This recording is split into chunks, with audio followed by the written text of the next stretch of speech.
Ce n'est pas moi qui pilotais si vous avez entendu l'avion. D'ailleurs, c'était un vrai avion, donc aucune chance que ce soit moi. RLS69RC, bienvenue messieurs et dames sur ma chaîne YouTube. Un grand merci pour votre présence. Une nouvelle séance magnifique d'unboxing de ce récent modèle de chez E-Flite. Beechcraft D18, 1,50 m d'envergure, comme vous l'avez déjà aperçu dans le titre et la miniature. J'ai longtemps hésité à me le procurer car j'ai déjà un Beechcraft. Il s'agit notamment du modèle B60. N'hésitez pas à aller taper dans la barre de recherche Beechcraft B60 sur ma chaîne et vous tomberez dessus. C'est pas fameux car j'ai eu des petits problèmes avec les moteurs, mais je vous offrirai un clip digne de ce nom bientôt. Celui-ci a quand même une forme assez atypique et c'est parce que c'est E-Flite qui le propose que j'ai finalement décidé de me le procurer. Beechcraft D18, un magnifique bimoteur 4S sur chaque moteur, un ESC de 40 ampères de chez Spectrum Avian. En ce qui concerne les moteurs, ce sont des 900 kV. Vous pouvez embarquer une 5000 mAh, là en l'occurrence c'est une 3S, mais c'est pour vous montrer à quoi ça ressemble, c'est plus ou moins la même chose, ou une 4000. J'irai pas plus bas que 4000 car cet avion consomme quand même pas mal de carburant, je pense. Et de toute façon, il est simplement question de durée de vol. Les hélices tournent dans le sens opposé l'une de l'autre. Le numéro d'article pour l'une est EFLP 09575CW et l'autre CCW. Donc CW et CCW. Très jolie hélice. Aux dimensions de 9,5 par 7,5. Et bien sûr aux couleurs de l'avion, chose qui n'avait jamais vraiment été faite parce que ça c'est pas du gris, c'est argenté. Nous appellerons ce Beechcraft D18 à cette NX10. Celui-ci a la particularité Beechcraft, ce sont les dérives, j'adore. Ceci est la version BNF Safe AS3X. Vous pouvez également vous le procurer en PNP. J'ai vérifié pour vous le prix de vente. J'ai pris comme référence un de mes magasins online favoris. Vous le connaissez tous, mais je ne vais pas le citer. La version BNF, il la vend pour 558,90 et la version PNP pour 489 balles. Bien messieurs, dames, vous êtes sur RLS69RC, merci pour votre fidélité et votre présence. N'oubliez pas le petit pouce en l'air si vous kiffez. N'hésitez pas non plus à me laisser des commentaires ou des questions. Et bien sûr, activez-moi cette cloche des notifications afin d'être prévenu de mes prochaines vidéos. Beechcraft, unboxing et assemblage du D18 bimoteur 4S, 1,50 m d'envergure, c'est parti, go!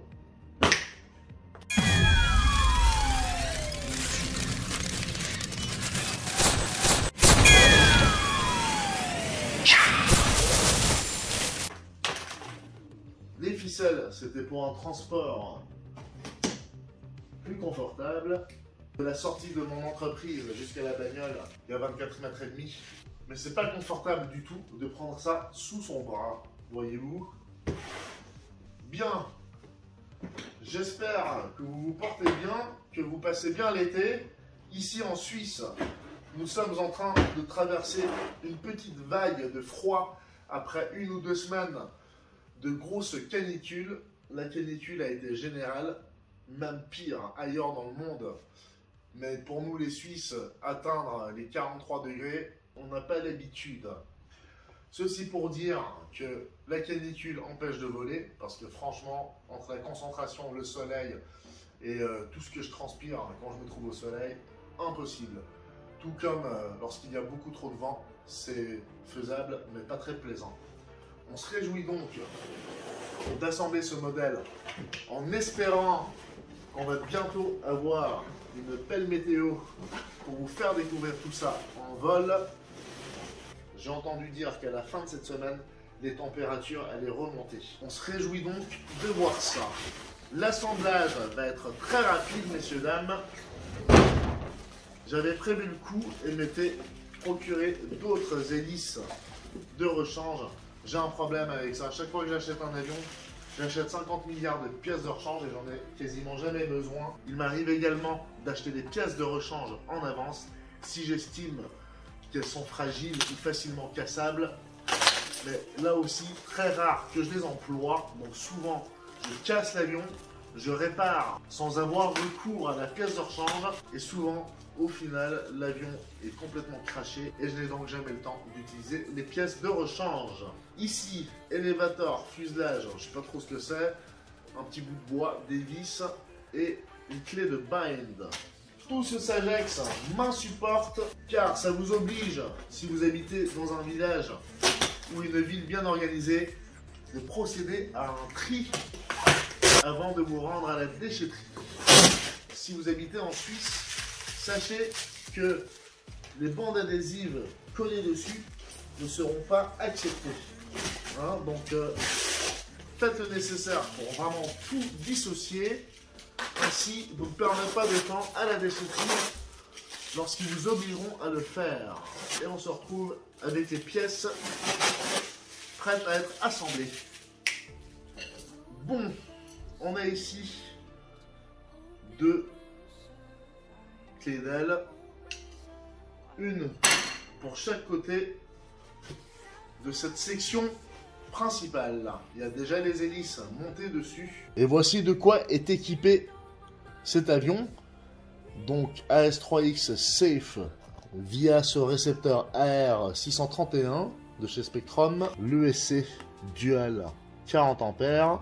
Il y en a 2 superposés. Avec une connexion LiPo IC3.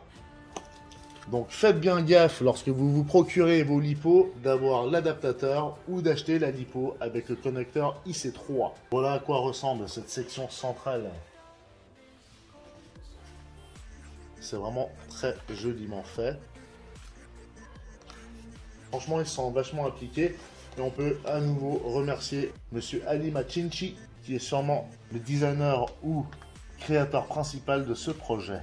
Voilà une petite trappe pour aller planquer tous les câbles dedans. Efficace et relativement simple quand même. Numéro d'article EFL 106 250 ou EFL 106 275 275 pour la version PNP. Ma partie préférée, le stabilisateur ou encore élévateur et double dérive, messieurs dames. C'est trop beau.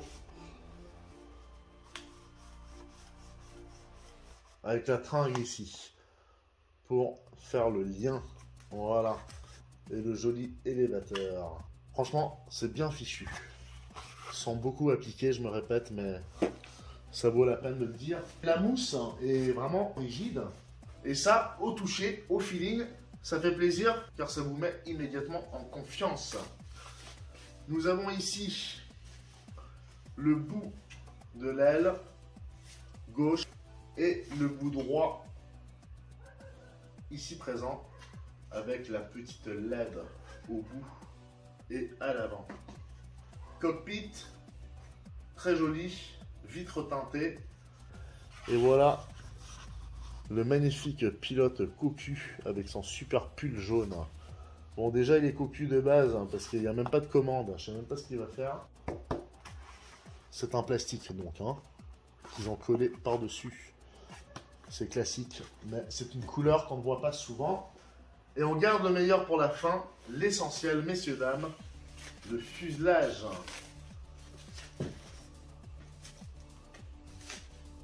Voilà, voilà à quoi cela ressemble. Très petit, hein, mine de rien. Il est robuste, costaud, large, mais il n'est pas si long.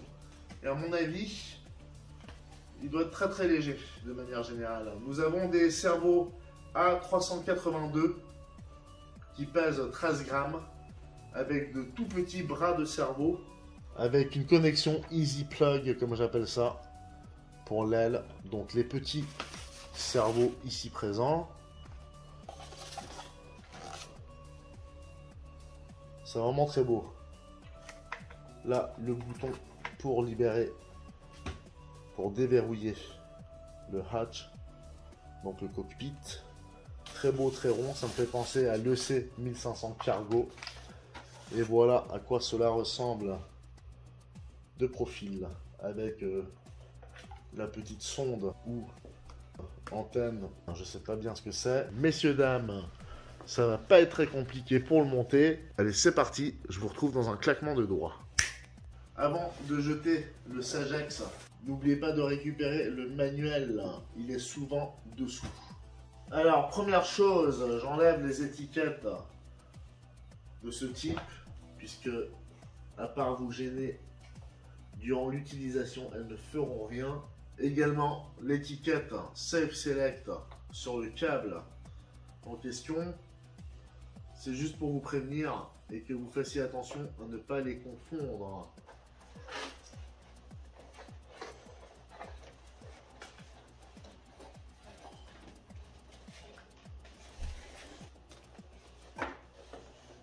Quatre petites vis cruciformes pour attacher la section principale de l'aile.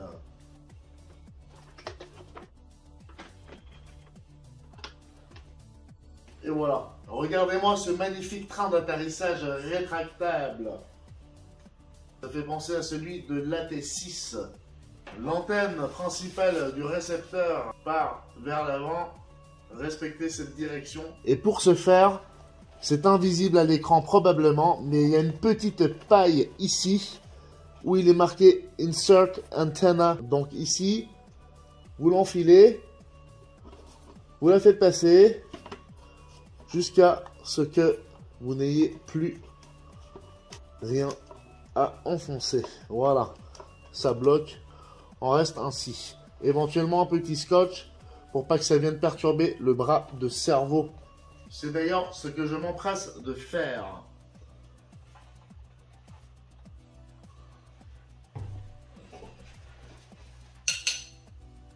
Les clés d'aile. L'une pour l'aile droite. Vous voyez ici, c'est vraiment facile. Easy plug. On enfonce. Hop. Et ça se clip. Donc pour l'enlever, ça va être une autre paire de manches. Idem de l'autre côté. Vaut mieux pas se poser la question si un jour on doit les enlever ou pas.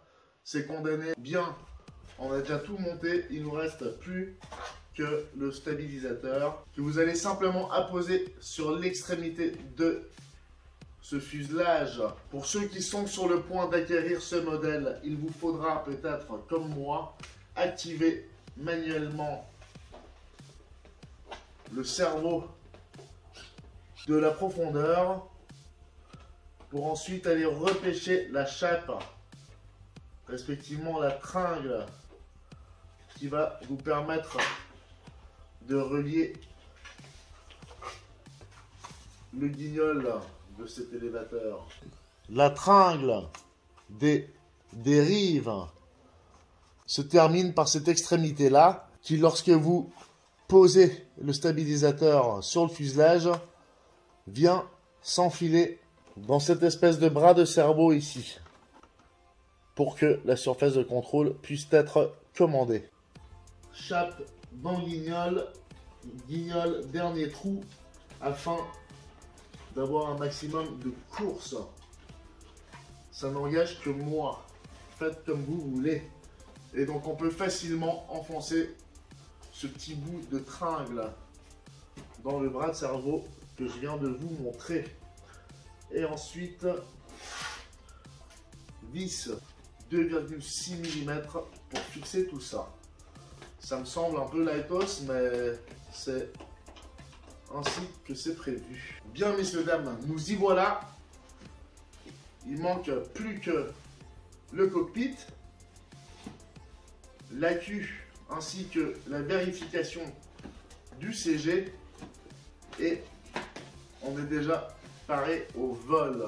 Voilà, magnifique bestiaux.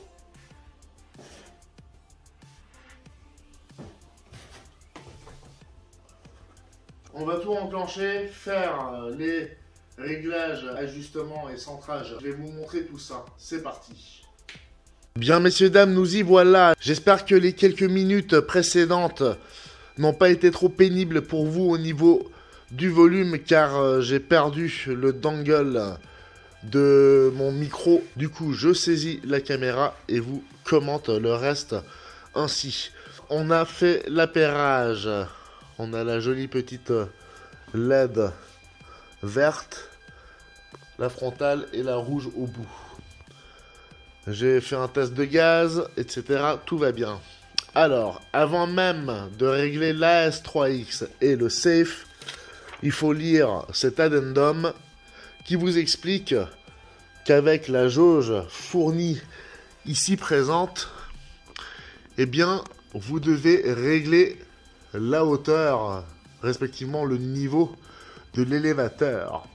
C'est difficile à filmer, mais si vous regardez, l'alignement ici, pour ma part, est parfait. D'usine, c'est plat, je pourrais poser une règle, et c'est ça qu'on veut. Bien sûr que si l'on se fie à la partie supérieure de cette surface de contrôle, on voit bien qu'elle penche vers le bas. À ne pas confondre. Il est cité ici en deuxième paragraphe pour le vol en palier. Avec la batterie recommandée, la profondeur sera légèrement déviée vers le bas. Utilisez la jauge incluse pour régler la position neutre. Donc, en plaçant cette jauge, je constate que d'origine, je suis au bon niveau. Donc, rien à régler pour ma part ici. On vérifie toujours évidemment que toutes les surfaces de contrôle soient alignées. Ici, ça mérite un chouïa ainsi. On verra. Vous voyez là, j'ai saisi l'avion tout à l'heure un peu fort et on voit déjà la trace. Franchement, en vrai, il est magnifique. J'ai vraiment très bien fait de me le procurer. En plus, il n'est pas si volumineux. On est dans quelque chose de raisonnable. Pour votre information, je ne vais pas vous faire la démo maintenant, mais cet avion est équipé de la poussée différentielle, comme cela se fait de façon classique sur un bimoteur. C'est également le cas sur le Timber Twin, dont vous avez vu des clips récemment. Je n'ai pas su vous l'expliquer clairement, mais un des deux moteurs augmente sa vitesse pendant que le second la réduit. C'est un peu comme le système des chenilles sur un char. Lorsque vous tournez à gauche, eh bien, la chenille gauche bloque ou ralentit sa cadence, alors que la chenille à droite va l'augmenter pour pouvoir pousser à gauche. C'est un peu le même principe, voilà. Vraiment magnifique, j'adore quand il y a beaucoup de vitres. Là, c'est du noir, mais on dirait que c'est vitré aussi, c'est super beau. Donc on a ici le hatch avec le récepteur qui fonctionne bien, que je viens de binder. Et une LiPo 4S 4000 mAh. Ce Beechcraft D18 a un CG qui a été défini avec cette taille de LiPo. C'est 4S 4000 mAh qui a été utilisé en usine pour définir le CG qui lui se trouve à peu près 22 mm depuis le bord d'attaque. Ouh là là, messieurs, dames, désolé pour ce bruit agaçant émis par le récepteur depuis tout à l'heure, vous auriez dû me faire la remarque. Du coup, j'ai enclenché l'avion avant de commencer les commentaires parce que je voulais vous montrer toutes les fonctionnalités immédiatement. Mais je coupe le son et recommence le commentaire. Juste pour être un peu plus précis en ce qui concerne donc ce CG, c'est expliqué un peu bizarrement. Voilà l'illustration, ça sera plus simple pour tout le monde. Donc 2,2 cm à plus ou moins 5 mm à ce niveau-là. Et on tire en direction du fuselage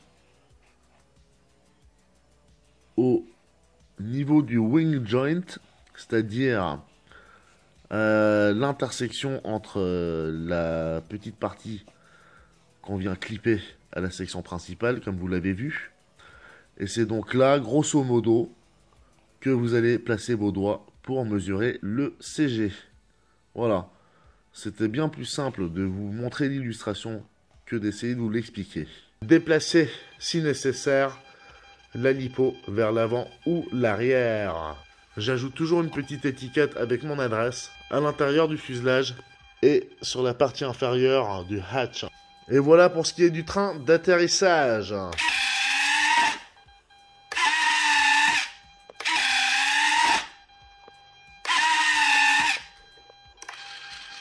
Les flaps réglés à une vitesse de 2 secondes. Voilà.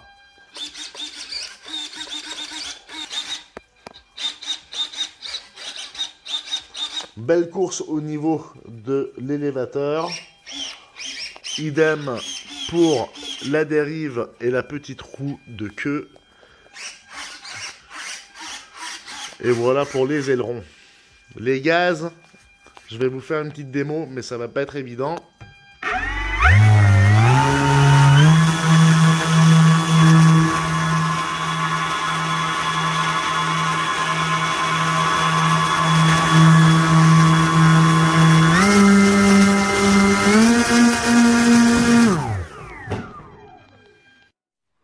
Bon, je sais pas si vous vous rendez bien compte là, mais juste pour vous faire ce démo, j'ai failli me décapiter, autrement dit moto exécuté.